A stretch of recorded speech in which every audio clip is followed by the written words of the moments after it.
सकाळच्या उगवत्या सूर्याची हलकीशी किरणे त्या लाकडी छोट्याशा खिडकीतून आतमध्ये अलगद डोकावली. ती थेट आली वंशिकाच्या चेहऱ्यावर. तिला त्या किरणांच्या स्पर्शाने जाग आली. हळूहळू डोळे उघडून बघते तर सकाळ झाली होती. अमोलचा कुठेच वावर दिसत नव्हता. कसा दिसणार? तो आला असता तरी वंशिकाला दार उघडायला उठावं लागलं असतं. ती तशीच काही वेळ पडून विचार करत राहिली. फोनवर तिने अमोलचे काही मेसेज आलेत का ते चेक केले, पण एकही मेसेज नव्हता. एक मिस्ड कॉल तेवढा होता. त्या एका दिसलेल्या मिस्ड कॉलनेही वंशिकाच्या मनात घालमेल सुरू झाली. माझा अमो एवढाही बेजबाबदार नाही म्हणून तर हा कॉल दिसतोय, पण मी वेडी तो कॉल उचलला देखील नाही. काय झालं होतं मला रात्री? स्वतःशीच बडबडत असताना तिला बाजूला वाईनची बॉटल दिसली. जवळपास ती संपतच आलेली होती. तिला बघताच वंशिकाला रात्रीचा प्रकार आठवला आणि ती पुन्हा दुःखी झाली. पण आता तिला दुःखी होऊन चालणार नव्हते. तोही अधिकार गरिबांना नसतो. असंच पुटपुटत ती उठली. आपली अस्तव्यस्त झालेली साडी सावरताना ती पुन्हा भावनामय झाली. काय चाललंय माझं? पहिला कॉल करू दे. अमोलला तिने कॉल लावायला फोन हातात घेतला. फोनची रिंग वाजत होती, पण अमोलने कॉल उचलला नाही. तिचा जीव कासावीस झाला, पण तरीही स्वतःला सावरत ती बाथरूममध्ये गेली. आंघोळ वगैरे आटपून तिने नाश्ता बनवला. तेवढ्या दारावर कोणीतरी वाजवल्याचा आवाज आला आणि ती अक्षरशः धावतच दार उघडायला गेली. दार उघडताच समोर बघते तर तू. हो, आत्ता काय मित्राला असंच उभं ठेवशील? ए आत ये. आजूबाजूला लागूनच घरं असल्याने शेजारच्यांच्या नजरेला लगेच येत असे. 2 बायका कुजबुजत करू लागल्या. त्यांच्याकडे दुर्लक्ष करत वंशिकाने निनादला आत घेऊन दार बंद केले. तो आत येता सगळीकडे बघू लागला. बस, तिने बसायला सांगितले. तो त्या लाकडी पलंगावर बसला. छान आहे हा तुझं घर वंशू. काहीही आपलं बोलायचं म्हणून उगाच बोलू नकोस. खरंच जिथे तू असशील ती जागा स्वर्गाप्रमाणे सुंदर होईलच. वंशिकाने लगेच विषय बदलला. तू इथे कसा? तुझं इथे येणं योग्य नाही. ही जागा, हा परिसर तुमच्यासारख्या लोकांसाठी नाही. का गं असं बोलतेस? माझ्या मैत्रिणीसाठी मी कुठेही कसाही जाऊ शकतो. बरं तू आला आहेस तर बोल. आता चहा घेणार का? हो घेईन. तुझ्या हातचा स्पेशल चहा. हां थांब ठेवते चहा गॅसवर. ती तशीच त्या किचन असलेल्या छोट्याशा ओट्याकडे वळली. त्या कमी जागेतही तिने भांडी अतिशय व्यवस्थितपणे लावली होती.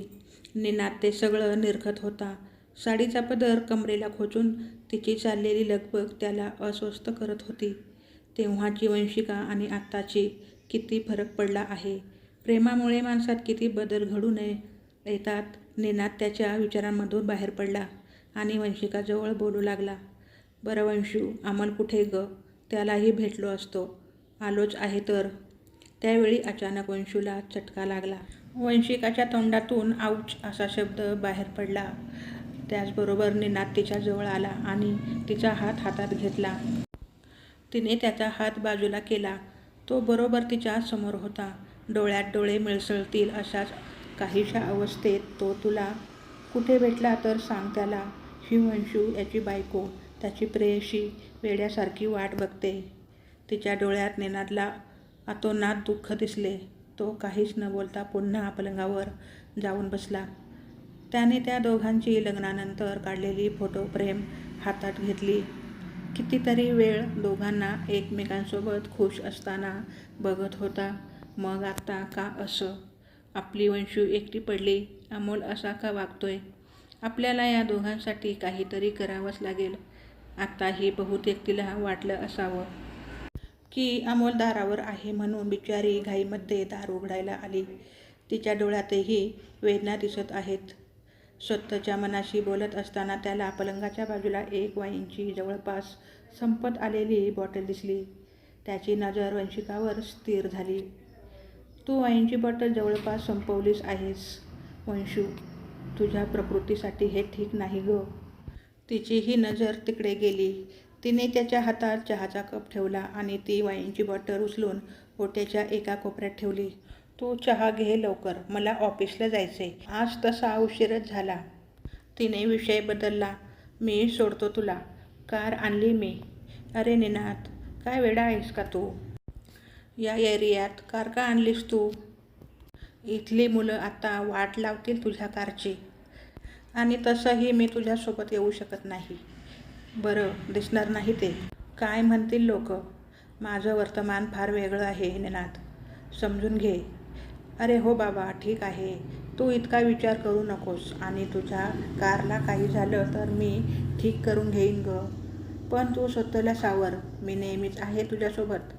कधी गरज लागली तर मला हाक मार. हा तुझा मित्र लगेचच तुझ्यासमोर असेल. त्याच्या या बोलण्याने वंशिका क्षणभर का होईना पण हसली. तिने आणि त्यानेही मुद्दाम कालचा कॉफी शॉपमधला विषय काढणं टाळलं होतं. कारण अजून वातावरणात भर नको म्हणून. पण निनादच्या अशा अचानक येण्याने वंशिकाला थोडा धीर मिळाला होता. निनादने तिचा निरोप घेतला. तो गेल्यावर वंशिकाने पटपट स्वतःची तयारी केली. डब्बा भरला आणि ती दाराला कुलूप लावून ऑफिससाठी निघाली. चाळीतून बाहेर पडल्यावर तिच्या मनात अचानक विचार आला की अरे, हा निनाद आपल्या घरी पोचलाच कसा? त्याला पत्ता कोणी दिला? बस स्टॉपवर पोचतात तिला समोर आपली नेहमीची बस दिसली आणि ती त्या गर्दीतून कशीबशी बसमध्ये चढली. रस्त्याच्या विरुद्ध बाजूला निनाद त्याच्या कारमध्ये बसून दुरूनच वंशिकाचं हे जीवन निहाळत होता. तिची एकूणच सगळी अवस्था पाहून त्याचं मन खूप अस्वस्थ झालं होतं.